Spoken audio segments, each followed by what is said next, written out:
परमेश्वर का वचन हमें इस बात को सिखाता है, जो दिन हम प्रभु के उपस्थिति में समय बिताते हैं, जो दिन हम परमेश्वर की उपस्थिति में बिताते, याद रखिए वही दिन वही समय हमारे काउंटिंग, हमारे जो परमेश्वर की जो पुस्तक है उसमें लिखा जाता है। सपोज कीजिए कि आप जॉब कर रहे हैं, नौकरी कर रहे हैं, और आप नौकरी पर नहीं जाकर आप घर में सो रहे हैं, तो क्या आपकी हाजिरी वहां पर अपने आप ही चढ़ती चली जाएगी? नहीं जाएगी ना। अगर आप गवर्नमेंट जॉब वाले हैं तो हो सकता है कि ले देकर आप अपनी हाजिरी को लिखवा सकते हैं, चढ़वा सकते हैं, तो भी अगर ऊपर सीनियर लोगों को मालूम चल गया तो आप, हो सकता है आपको नौकरी से बर्खास्त भी कर दिया जा सकता है। तो कहने का मतलब मेरा यही है कि जो कार्य आपको दिया जाता है उस कार्य को आप अगर करते हैं तो आप सैलरी पाने का आप अधिकार भी ले लेते हैं। यदि आप ऐसा नहीं करते हैं तो याद रखिए कि आपका जो टाइम है, आप जो समय दुनिया के अंदर बिता रहे हैं, वो समय कभी भी आपका खत्म हो सकता है। परमेश्वर का वचन हमें बहुत सारी बातों को सिखाता। आज का मेरा टॉपिक वो नहीं है, पर उस वचन को मैंने YouTube पे डाल दिया है, समय को पहचाने, अवसर को बहुमूल्य जाने। आप उस वचन को सुनकर देखिए, उस वचन के अंदर वही चीजों को मैंने बोला है जो मैं अभी आपको बता रहा हूं। समय, दाऊद एक बहुत प्यारी बात को कहता है कि मेरे लिए महल में 1000 दिन रहने से उत्तम है, अच्छा है एक दिन प्रभु के भवन में आकर खड़ा होकर उसकी आराधना करो। वो जो समय है प्रभु की उपस्थिति में, जो समय आप परमेश्वर की उपस्थिति में बिताते हैं, याद रखिए वो समय आपका परमेश्वर लिखता है कि ये मेरा बेटा, मेरी बेटी मेरे लिए मेरे भवन में आकर मुझे धन्यवाद दिया। और उस समय को लिखता है परमेश्वर। और जब आपके जीवन में दुख आता है, याद रखिए इस चीज को, जब आपके जीवन में दुख आता, समस्या आती है, और जब आप परमेश्वर को पुकारते हैं, परमेश्वर को चीखते हैं, चिल्लाते हैं और परमेश्वर से कहते हैं कि प्रभु मेरी प्रार्थना को सुन, मुझे इस दुख से बाहर निकाल, तब परमेश्वर उस किताब को खोलता है और देखता है कि इस व्यक्ति ने मेरे लिए कैसा जीवन को जिया है। अगर आपका जीवन वास्तव में परमेश्वर को भाने योग्य है तो आपके लिए तुरंत आशीष आएगा, तुरंत। पर अगर आपने ऐसा नहीं किया है तो आपका आशीष रुका रहेगा। कब तक मालूम है? जब तक आप अपनी गलतियों को स्वीकार ना करें और उन्हें छोड़ ना दें, तब तक वो आशीष रुकेगा। तो एक व्यक्ति का जो जीवन काल है, पूरे जीवन काल की बातचीत करते हैं तो एक व्यक्ति एक साल में, ध्यान देना, एक व्यक्ति एक साल में अगर 52 संडे वो चर्च में आता है 2 घंटे के लिए, तो वो कितना समय दे देता है परमेश्वर को? 52 दूनी 104। और एक दिन में कितने घंटे होते हैं? 24। तो 104 24 इंटू करके देखिए आपका एक साल का एवरेज कितना निकल गया है? हाँ, तो 2 या 3 घंटे मान लीजिए, 2 दिन या 3 दिन, है ना, एक साल के अंदर। सोचने वाली बात। अगर एक व्यक्ति का जीवन 60 साल नहीं इस दुनिया में वो जीवित रहता है, 60 साल के अंदर 40 साल तो उसका ऐसे बर्बाद हो जाता है, पढ़ाई लिखाई, परिवार, समाज, नौकरी, ये वो सारी चीजों को करते हुए। और जो उसके पास कुल समय होता है तो उस समय को प्रभु को देना है। Hallelujah, hallelujah. आज आप इन चीजों को जब समझेंगे तो ये 2023 खत्म होने वाला है। कुछ ही घंटे के बाद आप एक नए साल की ओर, एक नए आशीषों की ओर कदम को बढ़ा रहे हैं। तो परमेश्वर आपसे क्या चाहता है? हालेलुया। एक निर्णय के साथ, एक पूरे समर्पण के साथ मुझे आज कई महीने हो गए एक विषय के लिए प्रार्थना करते हुए। कई महीने से मैं प्रार्थना कर रहा हूं और मैं आपको बताना चाहता हूं, उन लोगों का पर्टिकुलर मैं नाम लेकर प्रार्थना कर रहा हूं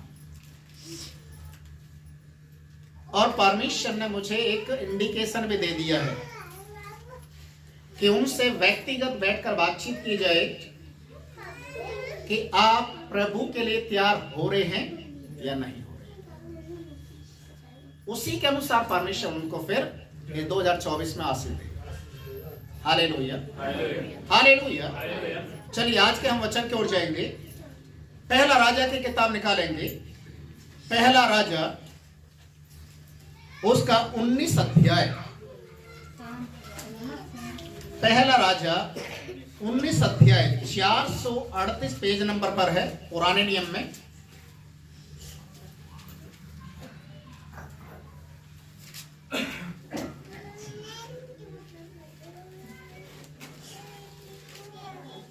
उन्नीस अध्याय 9 पद, पहला राजा 19 अध्याय उसका 9 पद। वहां मैं एक गुफा में जाकर टिका और यहोवा का यह वचन उसके पास पहुंचा, हे एलिया, तेरा यहाँ क्या काम? Okay, hallelujah, hallelujah. आज के वचन को जब हम लोग सीखने के लिए जा रहे हैं, यहां पर एलिया, याद रखिए, एलिया एक बहुत बड़ी समस्या में पड़ा हुआ है। और समस्या क्या है कि अकाल का समय है और अकाल भी एलिया के द्वारा बोले हुए शब्द के अनुसार अकाल पड़ा, क्योंकि एलिया परमेश्वर की आत्मा की अगुवाई में वो चलने वाला व्यक्ति था।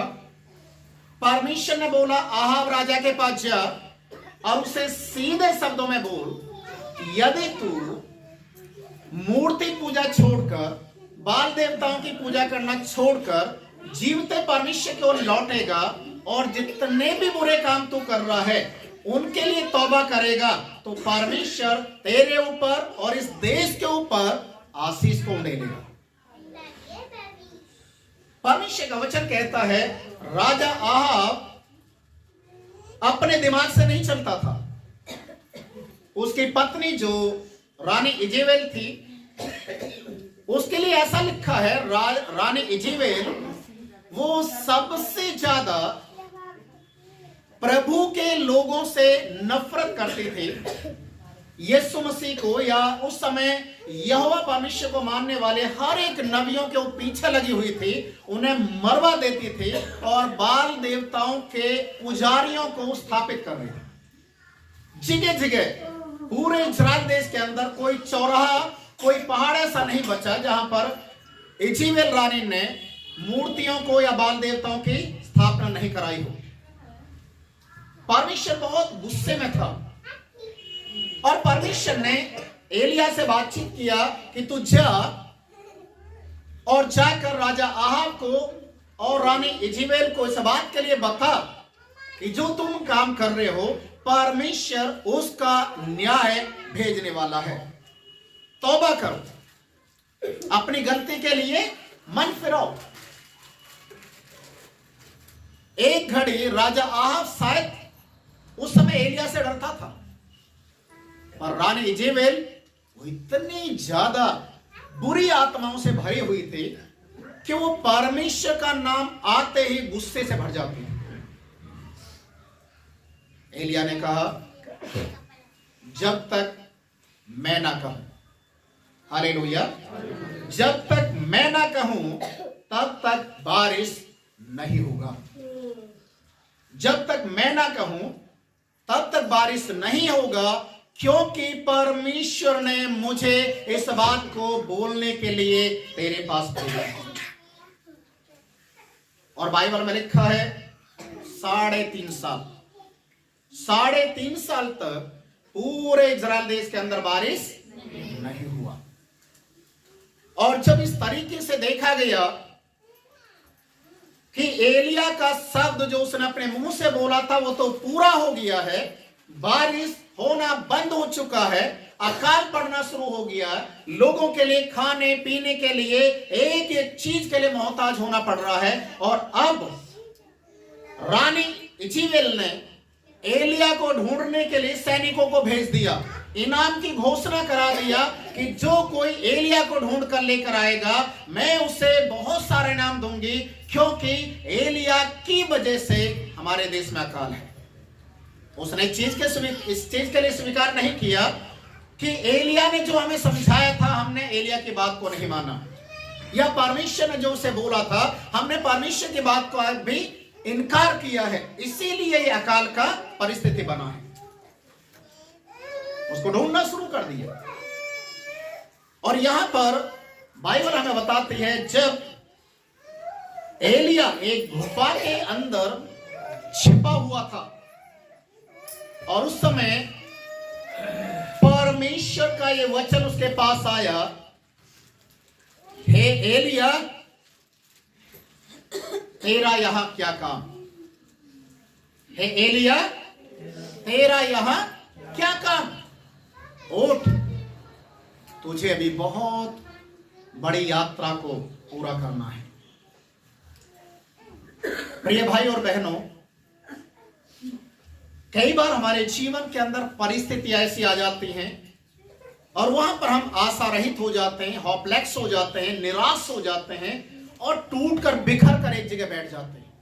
और हमें ऐसा मालूम चलता है, ऐसा लगता है अब क्या होगा, अब हमारे जीवन के अंदर कैसे हमारे परिवार को चलने के लिए, या कौन हमारी अगुवाई करेगा, कौन हमें लेकर चलेगा, कौन हमारी जरूरतों को पूरा करेगा।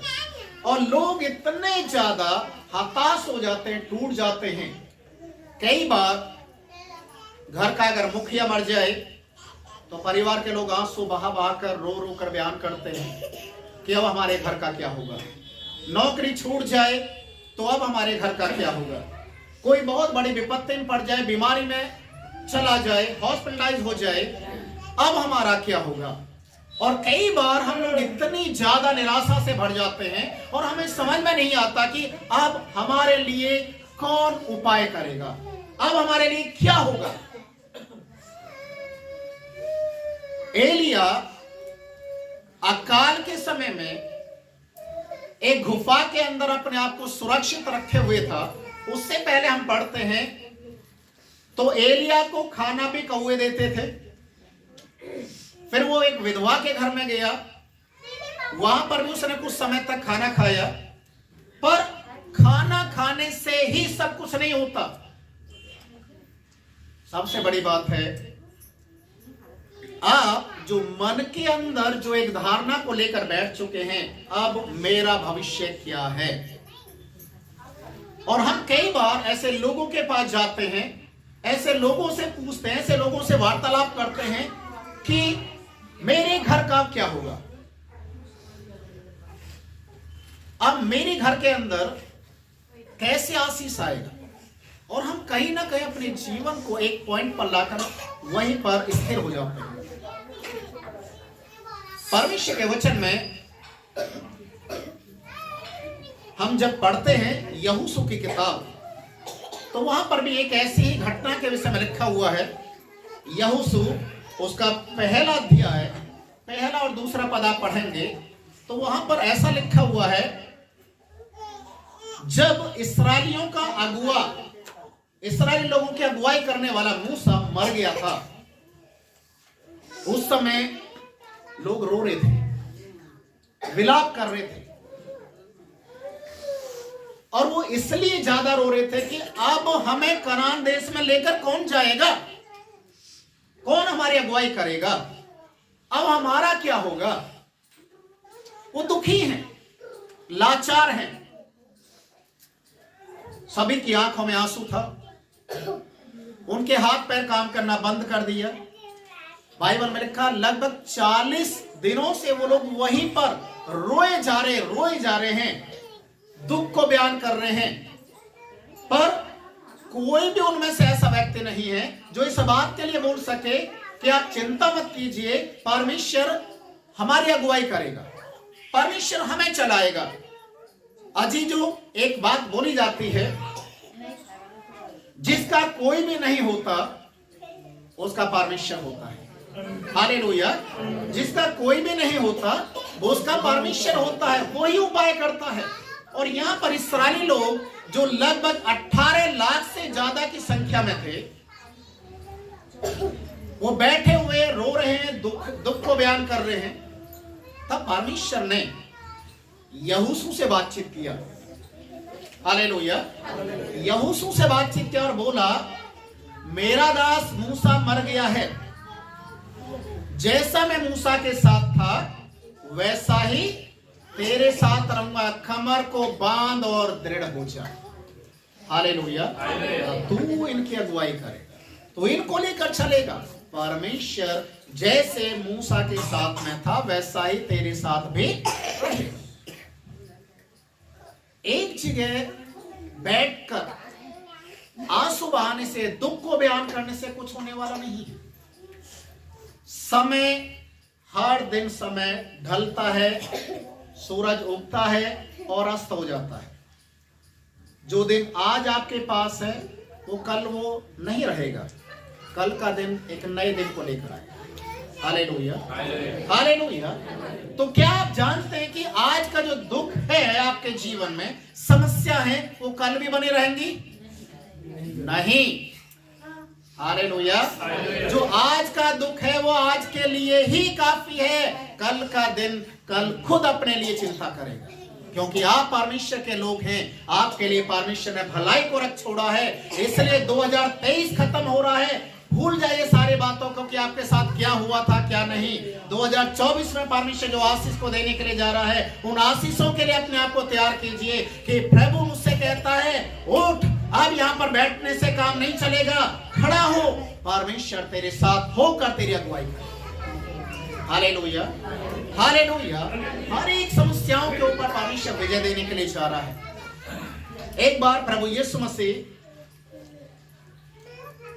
जब जा रहे थे तो एक जगह का नाम है बैतसैदा, जिसे बैतसैदा कुंड के नाम से भी जाना जाता है। वहां पर हजारों की संख्या में बीमार लोग पड़े हुए थे, हजारों की संख्या में, और सभी एक इंतजार कर रहे थे कि कब ये पानी हिलेगा और इस पानी के अंदर जो उतर जाएगा वो ठीक हो जाएगा। हालेलुया। मेहरबानी से अगर बच्चों को आप शांत रखेंगे तो अच्छा रहेगा। बच्चे सारे शांत हो जाएं।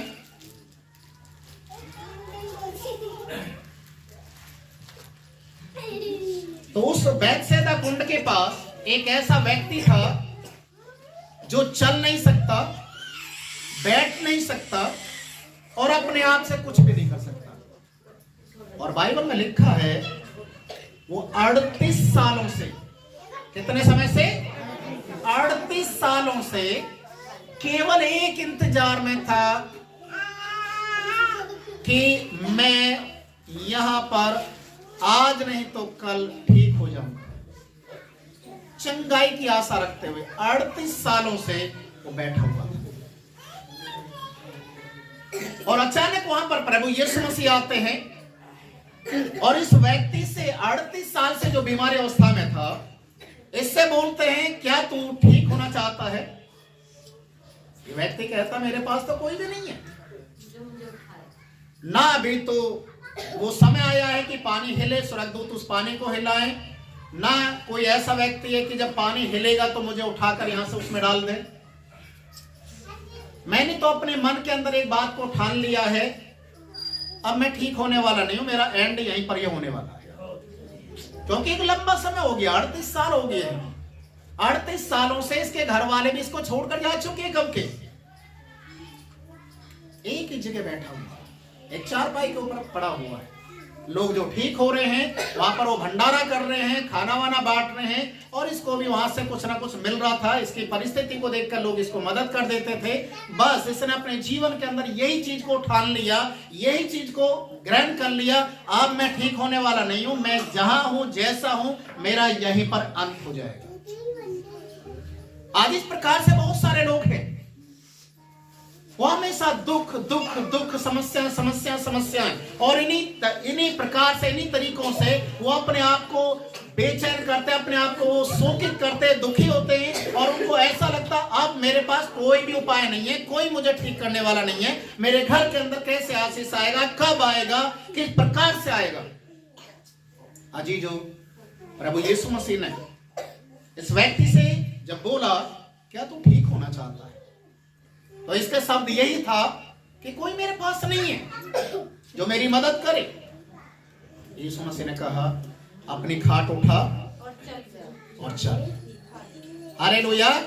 यीशु मसीह ने क्या बोला? अपनी खाट उठा और चल। कितने समय से बिस्तर पर है? 38 साल। समय बीतते जा रहा है, याद रखिए, समय साल बीतते जा रहे हैं, पर कोई आशीष नहीं है। अजीजो, जहां पर यीशु मसीह है आशीष की बारिश वहां है। Hallelujah, hallelujah. जहां यीशु मसीह है वहां पर आशीष है। और इसलिए प्रभु यीशु मसीह ने कहा उठ, अपनी खाट उठा और चल। वो तुरंत खड़ा हो गया, तुरंत चलने लग गया। सभी की नजरों में केवल एक ही चीज था कि पानी तो हिलाया नहीं गया, तो ये ठीक कैसे हो गया? वो ठीक कैसे हुआ मालूम है? क्योंकि यीशु मसीह उससे बातचीत किया। हालेलुया। यीशु मसीह ने उसको बोला, इसलिए वो चंगाई को पा लिया। आज प्रिय भाई और बहनों, यीशु मसीह की आवाज को हम अनसुनी करते हैं, यीशु मसीह की वाणी को हम अनसुनी करते हैं, इसीलिए हम समस्याओं से बाहर नहीं आ पाते। कई बार हम अपने दिमाग को लड़ाते हैं, हर जगह हम अपना कैलकुलेटर निकाल कर बैठ जाते हैं कि कैसा होगा, ये होगा, फलाना होगा। नहीं, सारी बातों को छोड़ दीजिए। आप प्रभु में विश्वास रखते हैं, 100% प्रभु के लिए ईमानदार होने के लिए आप अपने आप को सौंप दीजिए। ईमानदार, आपका समय प्रभु लिखता है, याद रखिए, आपका समय प्रभु लिखता है। राजा हिजकिय्याह जब उसका मृत्यु का समय हो गया, परमेश्वर की ओर से संदेश आ चुका है कि हे हिजकिय्याह, अब तेरा समय पूरा हो गया है। जो भी आज्ञा अपने परिवार के लोगों को देनी दे सकता है।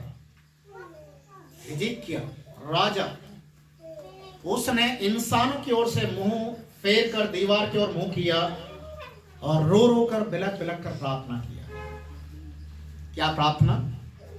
प्रभु, मैं कोई अनुचित जीवन नहीं जिया, कोई ऐसा कार्य मैंने नहीं किया जिसके कारण मुझे भरी जवानी में मृत्यु का सामना करना पड़ा। मैंने तेरी आज्ञा को पहला स्थान दिया, मैं तेरे डर और भय में जीवन को बिताया। और उसी समय परमेश्वर ने उसके नाम की जो किताब थी उसको खोला, उसमें देखा कि हिजकिय्याह ने कोई भी ऐसा पाप या बुराई नहीं किया, इसने तो मेरी आज्ञा का पालन किया। और तुरंत परमेश्वर ने अपने दास को बोला, जा हिजकिय्याह के पास जा वापस, तू अभी बोल कर आया कि वो मरने वाला है, उसकी प्रार्थना को मैंने सुन लिया और मैं उसकी उम्र को 15 साल और बढ़ा रहा हूं। Hallelujah, hallelujah. उसकी उम्र 15 साल और बढ़ा दी। अजी, जो परमेश्वर आपके जीवन के हर एक उस समय को लिखता है, हर एक उस कार्य को लिखता है, हर एक उस कार्य के लिए परमेश्वर आपको प्रतिफल देने के लिए लिखता है। बाइबल में लिखा है, यदि कोई मेरे एक दास को एक गिलास पानी भी देता है, हालेलुया, कोई एक गिलास पानी भी देता मेरे दास को, तो क्या लिखा बाइबल में मालूम है? उसका प्रतिफल भी परमेश्वर देता है। Hallelujah, hallelujah. परमेश्वर कभी किसी का कर्जदार नहीं रहता। अगर आप 10 देते हैं तो वो आपको 100 देता है। तो इसीलिए परमेश्वर का वचन कहता है कि परमेश्वर हमारे समय को बदलने वाला परमेश्वर है। और जैसे परमेश्वर ने एलिया से कहा, तेरा यहां क्या काम है, उठ खड़ा हो। यहोशू को परमेश्वर ने बोला, क्यों ये सारे लोग रो रहे हैं, उठ खड़ा हो, मैं तुझे इस्तेमाल करूंगा, मैं तेरे द्वारा इन लोगों को कनान देश में लेकर जाऊंगा। मैं मूसा के साथ जैसे था वैसा ही तेरे भी साथ रहूंगा। हालेलुया, खड़ा हो। और वहां पर यहोशू खड़ा हुआ और एक दास, याद रखिए, एक दास एक बहुत बड़े एक योद्धा के रूप में परमेश्वर उसे खड़ा कर दिया और उसे प्रॉमिस किया कोई भी जीवन भर तेरे सामने खड़ा नहीं रह सकेगा, परमेश्वर तुझे हर कामों में आशीष देगा। परमेश्वर के वचन में एक बात और लिखा हुआ है, दूसरा तीमुथियुस की किताब उसका पहला अध्याय उसका 7वां पद, दूसरा तीमुथियुस 1:7।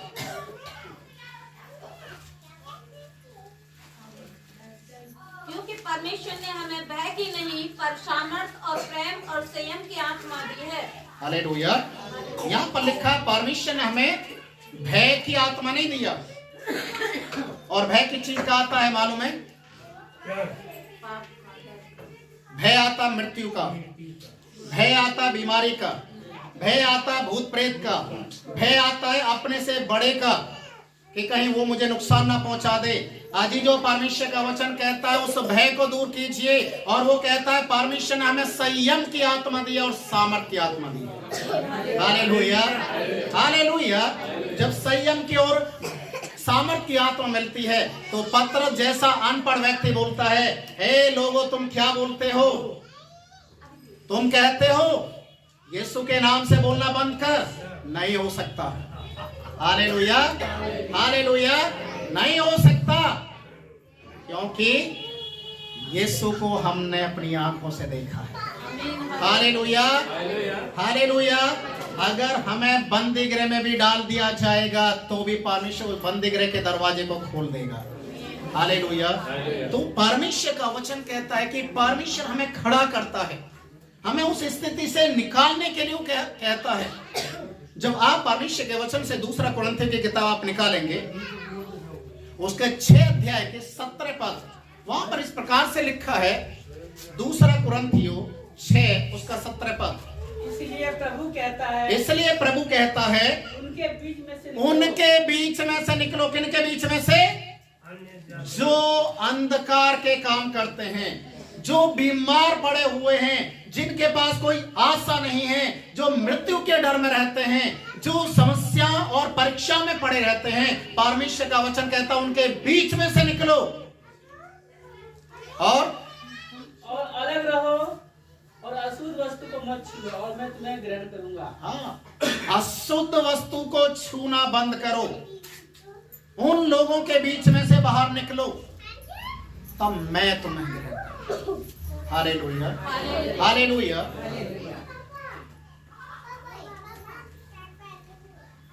उनमें से बाहर निकलने का एक अर्थ मैं आपको बता रहा हूं। एक व्यक्ति, नशे में डूबा रहने वाला व्यक्ति, हर दिन नशा करने वाला व्यक्ति, एक दिन उसका संपर्क हमसे हुआ और उससे बातचीत किया, समझाया गया नशे के विषय में कि नशे से किसी और का नहीं बल्कि तेरा ही नुकसान है। जो नशा छोड़ देगा 2 पैसे तेरे ही बचेंगे, घर में शांति बनी रहेगी, बच्चों को भी अच्छा लगेगा। और उस व्यक्ति ने नशा छोड़ दिया। जब नशा छोड़ दिया तो इस व्यक्ति ने अपने गांव में जाकर अपने परिवार के लोगों को बताया कि मैं चर्च में जाना शुरू कर दिया और अब मैं नशा भी नहीं करता, ये भी नहीं करता, वो नहीं करता, सब कुछ छोड़ दिया और जो कमा रहा है उसको अपने परिवार को देना शुरू कर दिया। उनके घर की परिस्थिति बदलना शुरू हो गया। जो कर्जे में डूबे रहते थे वो कर्जे से बाहर आ गए। घर के सामने काफी बड़ा एक प्लॉट था, उसको खरीद लिया। उनके मम्मी पापा भी चर्च में जाना शुरू कर दिया और उन्होंने देखा कि बहुत सारा परिवर्तन उनके घर में आ रहा और आशीष से आशीष ही आ रही है। एक गवाही मुझे शेयर करना शुरू किया, पास्टर जी आपने प्रार्थना किया, ऐसा हो गया, पास्टर जी ऐसा हो गया, ये हो गया, और सब कुछ अच्छा चलना शुरू हो गया। अभी कई साल के बाद 3 साल उसने नशा किया दारू पिया। दारू पीने के बाद उनके घर में कलेश हो गया, मार पिटाई भी हो गई। जब मुझे इस बात के बारे में मालूम चला, मुझे इतना गुस्सा आया कि क्यों आखिर में आपने ये कदम को बढ़ाया। बाद में मुझे सुनने के लिए ये भी मिला कि पास्टर इसलिए डांट कर चले गए कि हम चर्च नहीं जा रहे, हम क्यों चर्च में जाएं, हम क्यों अपने धर्म को बदलें। ये उसकी औरत का शब्द था, याद रखिए। क्यों? बच्चों को चर्च में आना जाना बंद कर दिया, खुद आना जाना बंद हो गया, सब कुछ बंद हो गया। अभी उनके घर के अंदर जो हालात ऐसे हो गए जैसे नाव डगमगाती है, उसका गार्ड। मैं उसको समझा के आया और चेतावनी दे दिया, घर को खाली कर देना, आज के बाद तुझे मेरे घर में रहने की जरूरत नहीं। अल्टीमेटम दे दिया। आज सुबह आकर हाथ जोड़कर पैरों को पकड़ लिया, पास्टर जी गलती होगी, बहुत बड़ी गलती होगी है। इतने समय का जो आशीष था, मैंने किसी के बहकावे में आकर ऐसे कदम को बढ़ा लिया कि जिसका भुगतान मुझे करना पड़ रहा है और मेरी आंखों से आंसू नहीं सूख रहा और एक अंदर सा एक डर बनते हुए जा रहा है। पास्टर जी प्रार्थना कीजिए और मुझे माफ करना, आज के बाद मैं कभी भी नशे को हाथ नहीं लगाऊंगा। मैंने उसको यही चीज को बोला, आप मेरे लिए तो डेली पियो, एक बोतल की जगह 10-10 बोतल पियो, मेरा क्या बिगड़ने वाला है। जो तुम्हारी औरत बोल रही है, तुम्हारे बच्चे बोल रहे हैं, चर्च में हम क्यों जाएं। जब चर्च में आ रहे थे सब कुछ सही था, पत्नी भी खुश, परिवार खुश, सब खुश। अब उससे ज्यादा खुशी होनी चाहिए ना, क्योंकि हमने चर्च में आना जाना शुरू कर दे। मेरा पति तांडव कर रहा है, मार रहा, पीट रहा है, पत्नी का भी मुंह गोलगप्पे की तरह सुझा दिया है। अच्छा लगना चाहिए, अब तो अच्छा लगना चाहिए। अजी जो ये शैतान का कार्य है, ये शैतान का कार्य है। वो नहीं चाहता कि कोई प्रभु के नजदीक आए, वो नहीं चाहता कि किसी के घर में आनंद आए, खुशी आए। वो मौके की तलाश करता है कि उस परिवार को कैसे बर्बाद किया जाए। और सबसे बड़ी बात है कि शैतान का जो विरोधी वही व्यक्ति है जो प्रभु के नजदीक आकर सच्चा और ईमानदारी से जीवन को जीना शुरू करता है। हालेलुया। और शैतान ऐसे लोगों से डरता भी है। मैं जब प्रभु में आया, ऐसा नहीं है कि मैं एक ही साथ में इतना प्रभु के नजदीक आ गया, या जो सामर्थ परमेश्वर ने मुझे दी है या दे रखी है वो एक ही बार में आ गया, ऐसा नहीं है। मैं लगातार बढ़ते गया, सारी परीक्षाओं को मैं पार करते हुए आगे बढ़ा और मैंने अपने जीवन के अंदर पहला स्थान प्रभु को दिया। इसीलिए प्रभु मुझे भी पहला स्थान दे दिया। हालेलुया। इसलिए प्रभु मुझे बढ़ाना शुरू कर दिया। तो इसीलिए वचन भी हमें क्या सिखाता है कि उठो, तुम्हारे यहाँ पर ये काम नहीं है। परमेश्वर तुम्हें यहाँ से उठाकर कहां तक लेकर जाने वाला तुम्हें मालूम नहीं है। हालेलुया। मिट्टी को मालूम नहीं है मिट्टी के अंदर क्वालिटी क्या है। वो तो मिट्टी है, लोग चल रहे हैं उसके ऊपर से, और उस मिट्टी की पहचान कौन कर सकता है मालूम है? कुम्हार। हालेलुया। उस मिट्टी की पहचान कुम्हार कर सकता है कि ये मिट्टी मेरे किस उपयोग की है। उस मिट्टी का क्या बना सकता है उस मिट्टी को मालूम नहीं है। अजी जो आपको भी मालूम नहीं है कि परमेश्वर 2024 में आपके लिए क्या करने के लिए जा रहा है। हालेलुया। परमेश्वर कैसे आपके जीवन को बदलने के लिए जा रहा है, कैसे परमेश्वर आपके घर परिवार के अंदर आशीषों को लेकर आ रहा है, वो परमेश्वर जानता है। इसलिए आप अपने आप को एक मिट्टी के समान प्रभु के हाथों में सौंप दो और निर्णय ले लो कि 2024 के अंदर प्रभु मैं अपने जीवन में पहला स्थान केवल आपको दूंगा।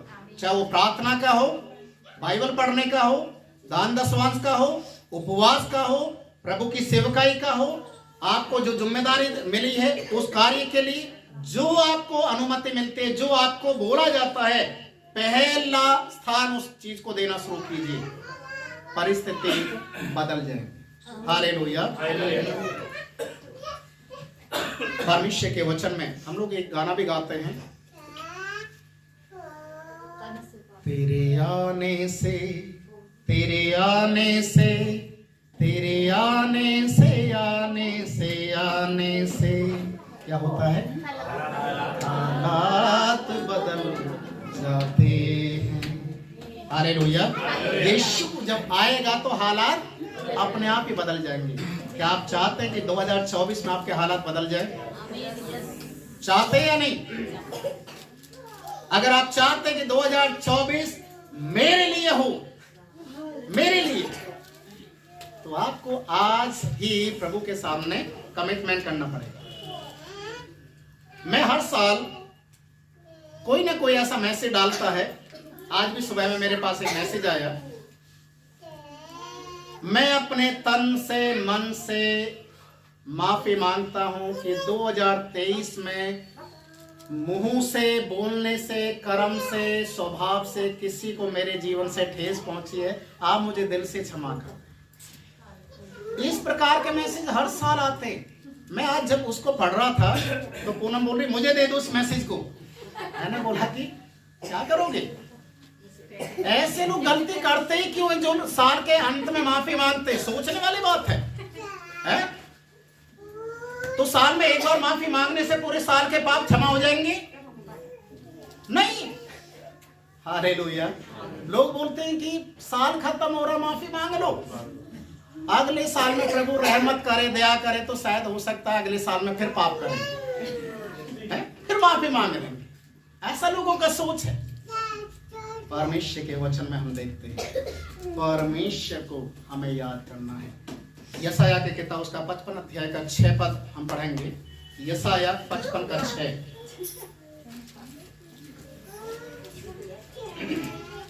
Hallelujah, thank you Jesus.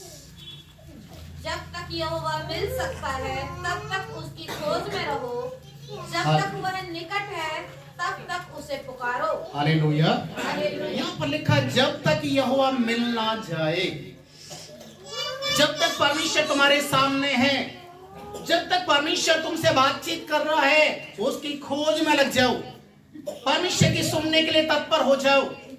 मन को कठोर मत करो, बल्कि परमेश्वर को खोजो। परमेश्वर को खोजो जो आपको आपकी परिस्थिति से बाहर निकाल सकता है। हालेलुया। जो आपके जीवन को बदल सकता है, उस परमेश्वर को खोजना शुरू करो। आज परमेश्वर को खोजने के लिए लोग कहां कहां नहीं जाते, है ना? हेलो, लोग परमेश्वर को खोजने के लिए कहां नहीं जाते? अरे धार्मिक स्थानों में जाते हैं, पहाड़ों पे जाते हैं, जंगलों में जाते हैं। कोई क्या करता है, कोई क्या करता है। पर वचन में लिखा है परमेश्वर को खोजने के लिए कहीं जाने की जरूरत है क्या? परमेश्वर कहां मिल सकता है?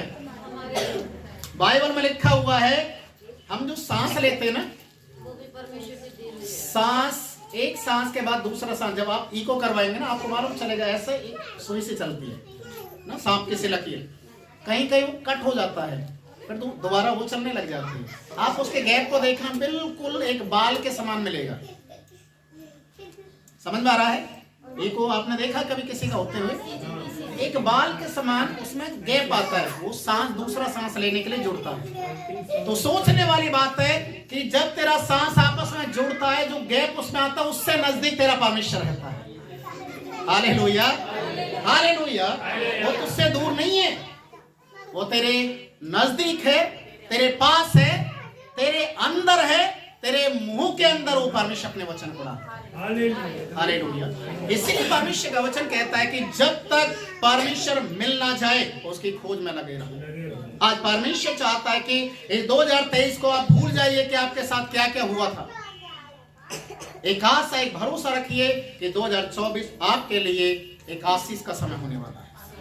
Hallelujah, hallelujah.